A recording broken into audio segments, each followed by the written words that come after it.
Très heureux de vous recevoir encore une fois de plus, chers téléspectateurs et internautes de la chaîne PPT TV. C'est un plaisir renouvelé de nous retrouver une fois de plus dans le cadre de ce programme qui nous a bien manqué pendant un bon bout de temps.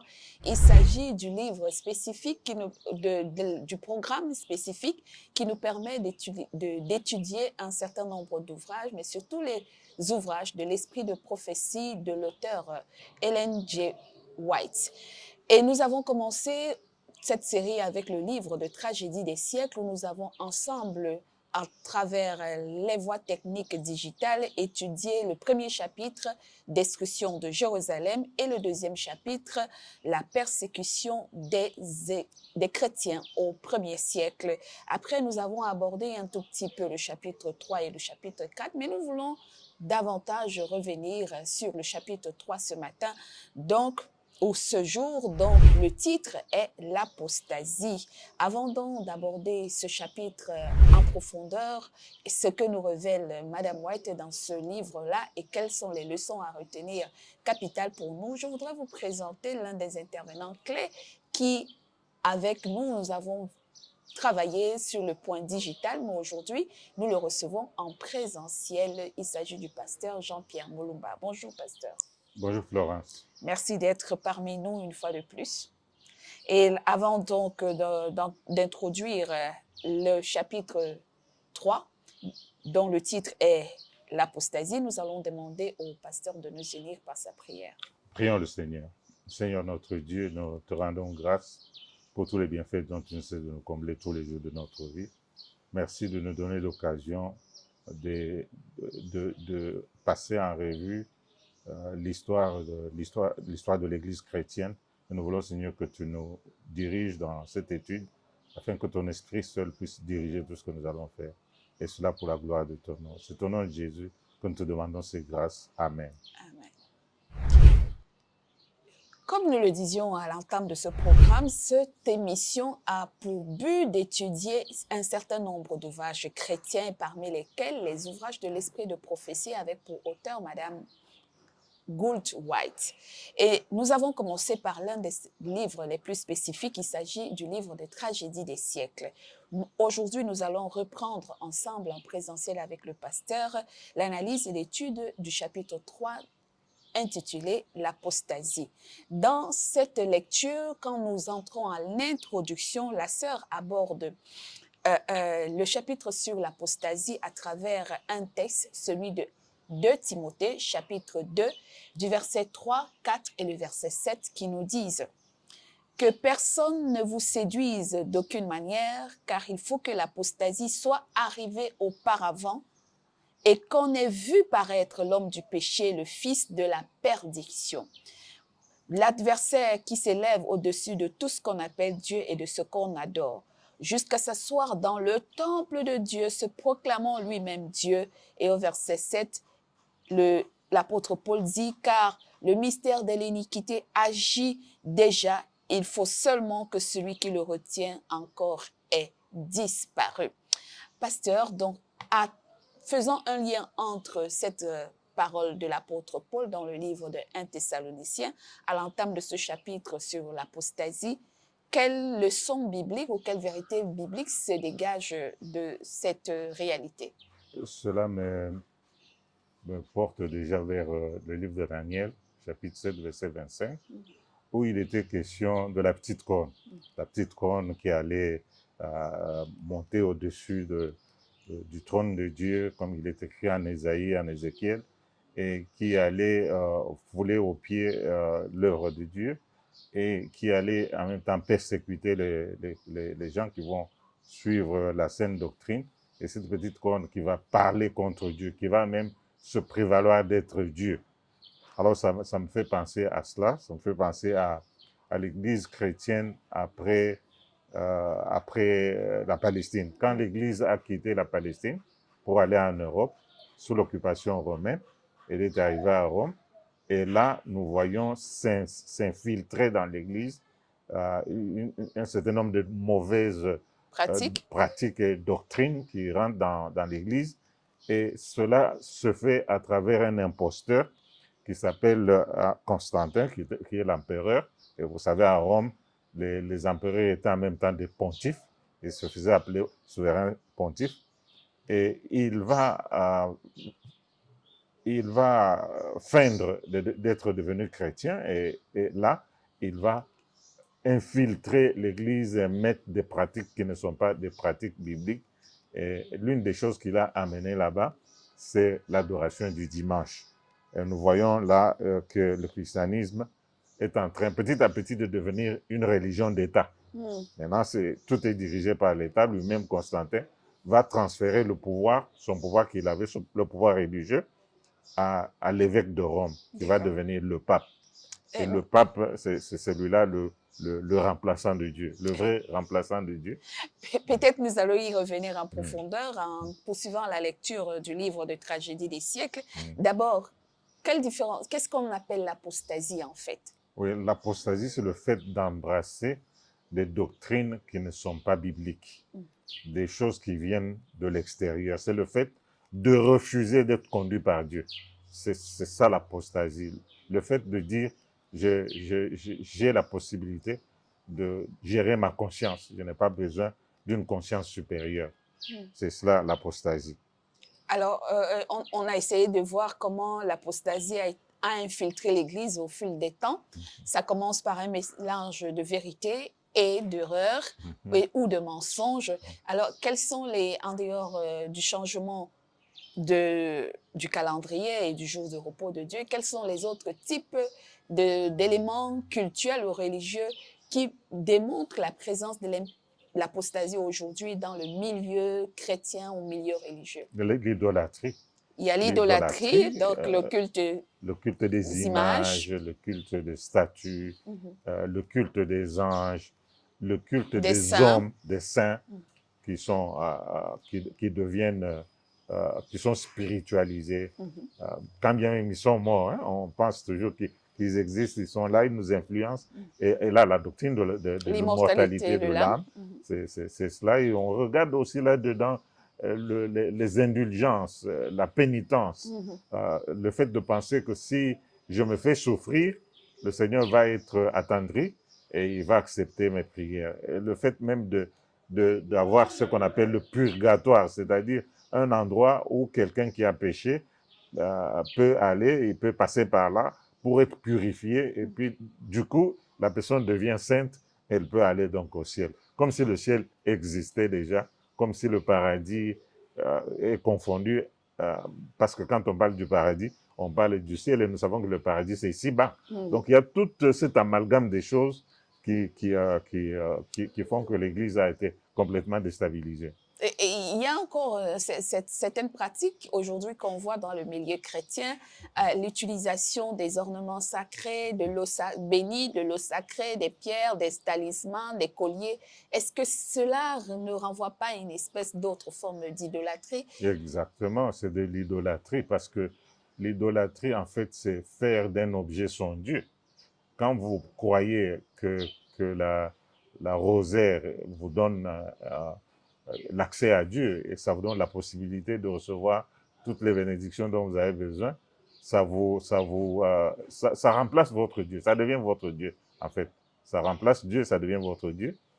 Tout objet dans lequel vous placez toute votre confiance, cet objet devient et il y a même des symbolismes aujourd'hui dans certains milieux de prière ou charismatiques. On utilise des mouchoirs, des huiles essentielles, de la bière également pour purifier, pour sanctifier.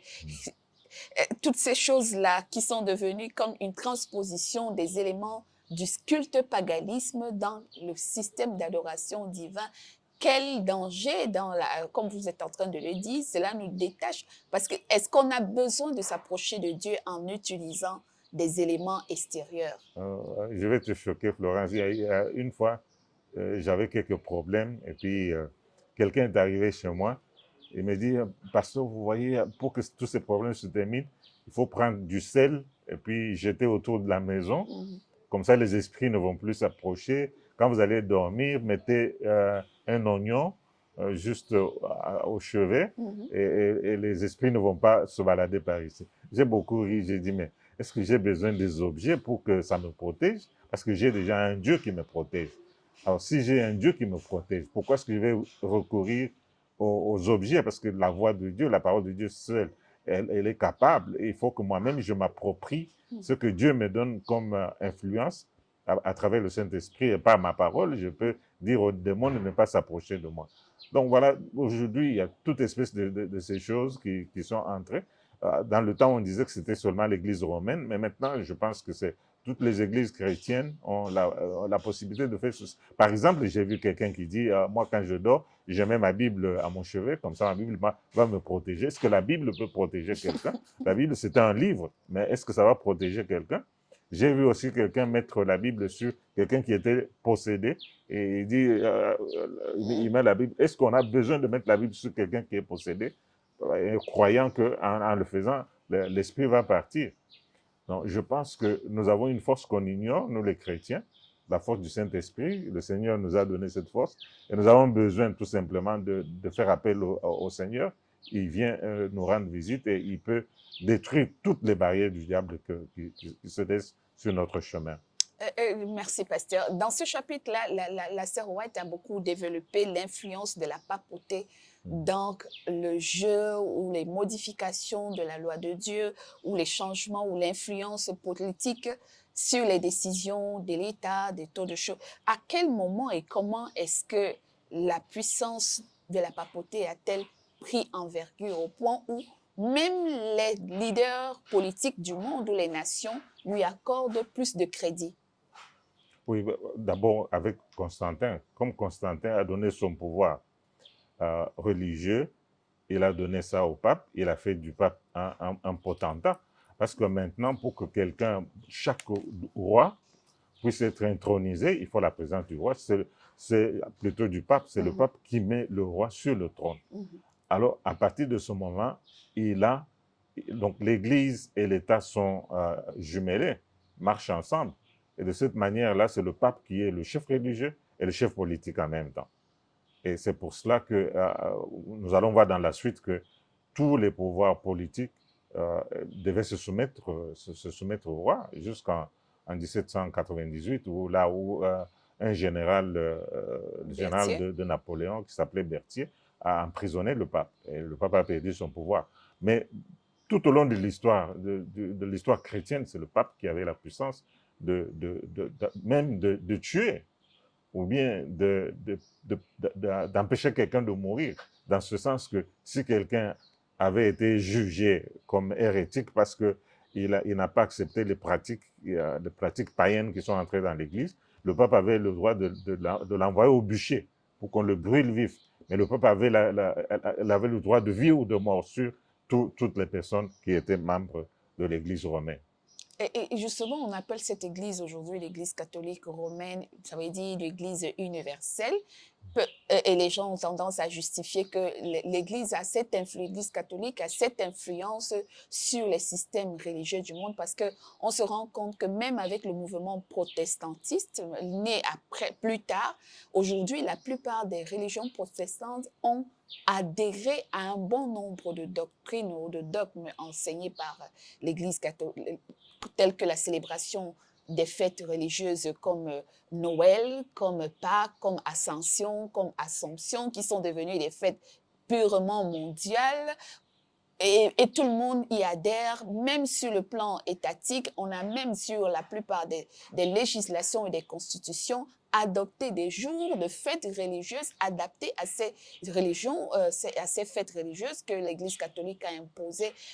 Comment comprendre cette influence véritablement aujourd'hui de l'Église catholique dans le monde et dans les systèmes étatiques, politiques? Oui, c'est de l'histoire, Florence.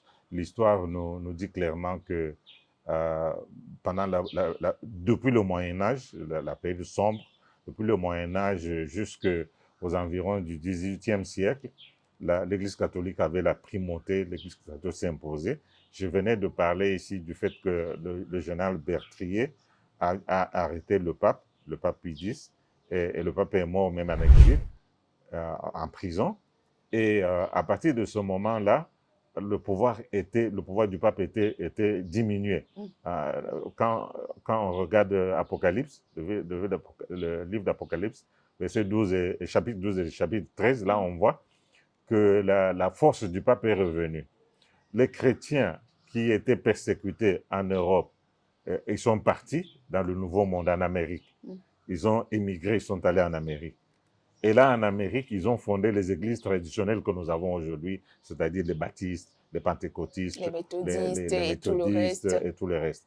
Et ils ont fondé ces églises-là. Mais l'influence du pape, parce que vous vous souvenez, l'Apocalypse nous dit que ce pouvoir est revenu. Hein. Cette bête qui était blessée, et là, A repris le pouvoir et oui, sa sa puissance et son blessure a été autorité. guérie. Hein. Bon, maintenant, le pouvoir papal a suivi les chrétiens jusque dans le Nouveau Monde, en Amérique, pour continuer à les influencer. Vous vous souvenez du pape Saint Jean 23, celui qui a créé l'écuménisme. Oui. Hein, c'est encore une fois une infiltration. Ils ont infiltré encore l'église protestante pour dire à l'église protestante, vous pouvez revenir, nous pouvons faire les choses ensemble. Et même l'accroche sur le changement, comme dit Daniel 7, changer la loi et le oui, temps. Oui, oui. Et on a vu que c'est toujours sur l'instigation de la papauté ils se sont que le mis jour ensemble. du sabbat a été changé à l'adoration du dimanche, Oui. sous le prétexte qu'on célèbre la résurrection de Jésus. Et tout le mouvement protestant a approuvé. En principe, les protestants ne pouvaient pas aller à l'église le dimanche. Parce que si vous regardez bien dans l'histoire, vous avez vu qu'il y a eu des sabbatiques. Tout au long de l'histoire chrétienne, il y a eu des gens qui ont gardé le sabbat et qui étaient des protestants, sans qu'on les appelle protestants, parce qu'ils étaient là, ils ont observé le sabbat pendant toute cette génération. Et les protestants, peu importe la réforme de Martin Luther, qui n'incluait pas le juge du sabbat, parce que lui, il était catholique. Oui, oui. Il a pensé qu'il faut garder. Il a sorti 95 thèses, mais le sabbat n'était pas dedans. Donc, pour lui, il a jugé que c'était important de continuer avec le dimanche. Mais les autres chrétiens se sont laissés aller et ils se sont laissés infiltrer et ils ont été pris au dépourvu et ils ont commencé à observer aussi le dimanche. Ce qui fait que l'image de la bête dont on parle dans l'Apocalypse, c'est en fait le protestantisme athée, c'est-à-dire les protestants qui ont adhéré à la doctrine, confus, et qui ont accepté la doctrine catholique. Pas tous les points de la doctrine, hein, mais d'autres points de la doctrine, comme par exemple le sabbat et le dimanche. Ils ont choisi le dimanche comme jour de repos.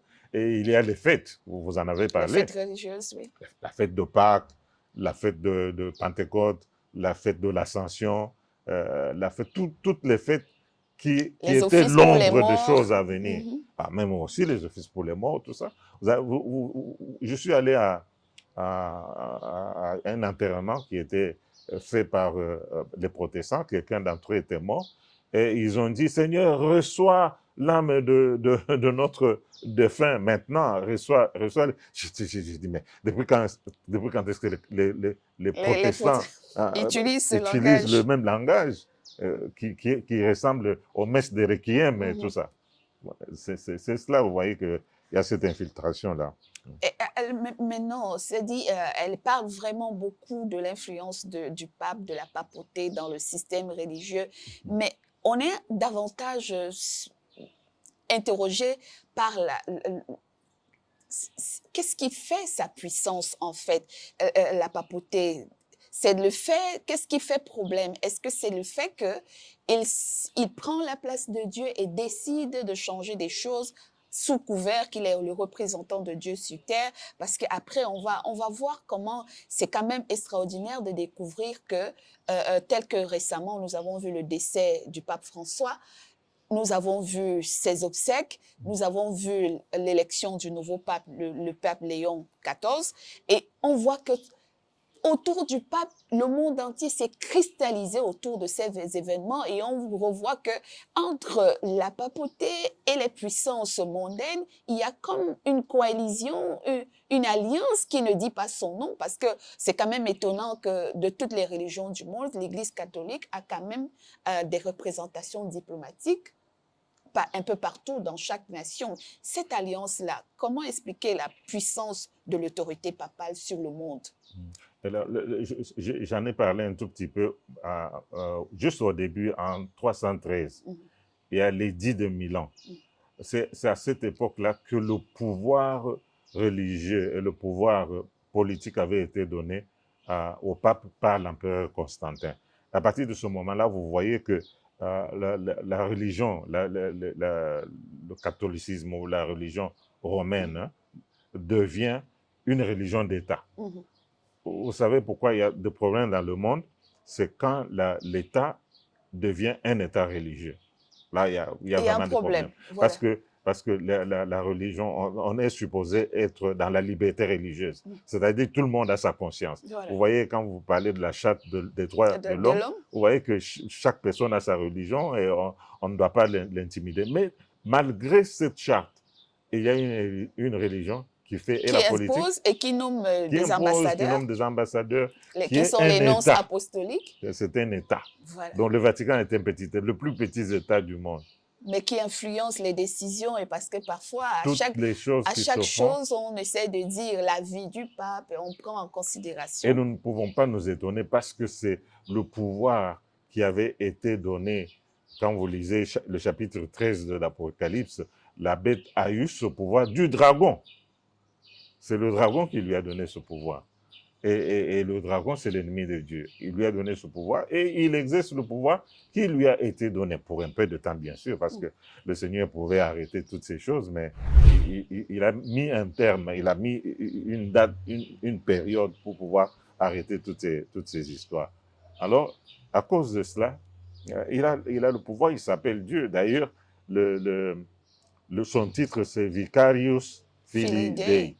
C'est-à-dire le remplaçant, ou le vicaire, en latin, vicarius signifie le secrétaire, en fait, le secrétaire du Fils de Dieu. Donc, ici, c'est le remplaçant du Fils de Dieu. Vicaire, donc ça veut dire celui qui remplace l'endroit qui est vacant. C'est lui qui remplace. C'est comme si le Fils de Dieu... Il prend la place du Fils de Dieu. Dieu N'est plus là. Il prend la place de Dieu sur terre et il décide. Ouais. Et on a vu récemment, d'ailleurs, le feu Pape François commencer à dire qu'on peut accepter les homosexuels. Et puis, le monde entier a relayé cette parole. Est-ce qu'il n'y a pas quelque chose qui se prépare pour le monde dans l'avenir entre l'influence du rôle et le rôle que va jouer la papauté et les puissances d'État actuelles? Est-ce qu'il n'y a pas quelque chose qui se prépare? Petit à petit, il y a un glissement qui vient petit à petit. Vous savez que l'Église anglicane avait déjà accepté ça, l'homosexualité. Ça a déjà été accepté par l'Église anglicane. Il y a eu même un prêtre anglican qui est homosexuel. Et nous savons qu'il y a la pédophilie dans l'Église, il y a toutes ces choses qui se font. Donc on commence à autoriser qu'on peut aussi célébrer les mariages homosexuels à l'Église. Petit à petit, toutes ces choses vont Ils peuvent devenir aussi des pasteurs, Ça va, on va y arriver sans tergiversation, on va y arriver parce que c'est cela le plan du diable, de souiller l'Église, et d'usurper l'adoration du vrai Dieu vers les hommes. Oui, exactement. Vers les hommes, mettre l'homme à la place de Dieu, oui, l'adorer. Nous voyons même que parmi les protestants, cela commence à être l'archevêque ou l'archbishop ou tout ça. Le prophète, il est adoré. Il est le gourou, tout ce qu'il dit, c'est la vérité. D'ailleurs, les gens lisent de moins en moins la Bible dans l'église protestante.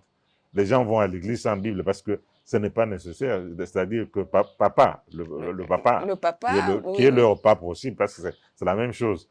Le papa, lui, il a tout. Il va nous dire tout. Religieux, il est le papa de tout. Il va nous dire tout. Pourquoi est-ce qu'on a besoin de la Bible? Le papa a déjà dit non. La Bible n'a plus de place. Au point où on dit on est le Dieu de papa. Ah, le Dieu de papa. Donc ce n'est plus notre Dieu, c'est le Dieu de papa. Et aujourd'hui, même avec le décès du pape François, on voit des gens, des pèlerins venir du monde entier pour aller se recueillir sur la tombe du pape. On aurait dit qu'ils attendaient une réponse à leur prière au travers du cercueil. Beaucoup même se disent, si j'arrive là-bas, si je touche à la tombe là, toutes mes maladies seront parties, tous mes problèmes de santé, tous mes problèmes financiers seront partis. C'est-à-dire qu'on croit qu'il y a une certaine puissance dans le corps de quelqu'un qui est mort, alors que la personne n'existe pas selon la parole de Dieu. Il n'y a pas d'immortalité de l'âme. C'est une doctrine, c'est une croyance qui n'est pas correcte. Alors, en nous tendant vers la clôture, quel avertissement donc pour notre monde de ne pas se laisser, ou pour les croyants, de ne pas se laisser séduire par les actes d'apostasie dans notre système culte ou dans notre système d'adoration du vrai Dieu. Apocalypse chapitre 18, verset 4. Sortez du milieu de mon peuple. Sortez du milieu de Babylone, mon peuple. Donc, nous devons faire tout. Tous ceux qui professent d'être les enfants de Dieu ne doivent pas rester dans cette confusion. Ils doivent revenir à ce que Martin Luther avait dit, sola scriptura. Et la parole de Dieu dit, vous connaîtrez la vérité et la vérité vous affranchira. Donc, si nous nous appuyons sur la lecture de la Bible, sur la compréhension, l'étude approfondie de la parole de Dieu, nous allons trouver tous les pièges du malin et nous allons pouvoir les éviter. Parce que c'est cela qui peut nous donner la vérité. À la loi et au témoignage, si on ne parle pas ainsi, il n'y a pas d'horreur pour le peuple. Et la loi, ce sont les 10 commandements. Et la loi, c'est le Pentateuque. La loi, c'est tout ce que Dieu nous demande de faire à travers les 10 commandements, qui sont son caractère. Donc, si nous lisons la Bible et si nous l'étudions, nous allons pouvoir éviter tous les pièges du malin. Très bien. Donc, évitons l'apostasie. C'est un avertissement de Madame White et de nous, en tant que chrétiens de cette génération, de se dire que tout système d'adoration qui nous amène à honorer ou à élever ou à vénérer un homme en dehors de Jésus-Christ ou de Dieu lui-même est un système d'adoration de confusion. C'est de la Babylone. Il faut que nous sortions de ce message. Et donc, nous nous référons à l'enseignement biblique qui nous appelle à adorer le vrai Dieu en esprit et en vérité, au-delà des artifices et des offices cultuels que nous avons autour de nous. Et j'aimerais dire à nos téléspectateurs qui nous regardent que si vous voulez vous offrir une version physique ou dure ou électronique de ce livre « Tragédie des siècles », vous pouvez vous rapprocher de différentes bibliothèques ou des représentants évangéliques adventistes. Vous allez recevoir ce livre. Vous pouvez également le télécharger en version digitale dans nos différentes plateformes, mais surtout aussi une version audio que Precious Present Truth Organization vous offre à travers son application app. Cette application app que vous allez découvrir tout à l'heure dans le postcard qui va vous être partagé tout à l'heure, une petite vidéo qui vous permet de télécharger l'application app de Precious Present Truth sur Google Play Store et vous pouvez lire, si vous êtes en français, l'option française, l'option anglaise, et même la grâce, c'est que ces livres, ces ouvrages sont également interprétés en langue des pays du Grand Lac. Vous avez les versions audio de Lingala, de Swahili, de Chiruba, et même de Kiwanda et tout le reste. Vous pouvez les découvrir à travers cette application. Allez-y, cherchez, téléchargez et abonnez-vous. Vous y serez nourri chaque jour et quotidiennement. Merci. Donc, avant de clôturer, je voudrais lire cette conclusion du chapitre 3 sur l'Apocalypse dans le livre de Tragédie des siècles, où Madame White donne également ce conseil qui a été couché dans le livre d'Osée. Là, nous sommes à la page 62-63 du livre des Tragédies des siècles. La condition du monde sous le sceptre de Rome présentait un accomplissement à la fois frappant et terrible de ces paroles du prophète Osée. Mon peuple est détruit parce qu'il lui manque la connaissance. Et puisque tu as rejeté la connaissance, je te rejetterai et tu seras dépouillé de mon sacerdoce. Puisque tu as oublié la loi de ton Dieu, j'oublierai aussi tes enfants. Il n'y a point de vérité, point de miséricorde, point de connaissance de Dieu dans le pays. Il n'y a que parjure et mensonge, assassinat et vol et adultère. On en use de violence, on commet meurtre sur meurtre. Telles étaient les conséquences de la proscription de la parole de Dieu. Chaque fois que nous nous éloignons de la parole de Dieu, qui est notre sauvegarde, il y a toujours glissement du mensonge et de l'erreur. Et faisons très attention. Que Dieu nous aide, par la voix de son Saint-Esprit, à demeurer ancrés dans la parole. Nous allons demander au pasteur Mulumba de nous bénir par sa prière. Seigneur notre Dieu, nous te rendons grâce parce que tu as été avec nous pendant le développement de ce sujet très important. Maintenant, nous prions que tous ceux qui vont regarder, écouter cette émission puissent aussi se ranger du côté de la vérité, qu'ils puissent obéir à Dieu et qu'ils laissent le Saint-Esprit les toucher et qu'ils puissent eux aussi se préparer pour le salut, car Jésus-Christ vient bientôt. Et il nous dit que votre cœur ne se trouble pas. Croyez en Dieu et croyez en moi. Il y a plusieurs demeures dans la maison de mon Père. Si cela n'était pas, je vous l'aurais dit. Je vais vous préparer une place. Et lorsque je m'en serai allé, et que je vous aurai préparé une place, je reviendrai et je vous prendrai avec moi, afin que là où je suis, vous y soyez aussi. Nous avons cette promesse et nous voulons nous y accrocher, que tous ceux qui attendent le Seigneur Jésus-Christ puissent se retremper dans la Bible, dans l'étude, et pour se préparer à cet événement. C'est au nom de Jésus que je demande toutes ces grâces. Amen. Amen. Merci. Au revoir.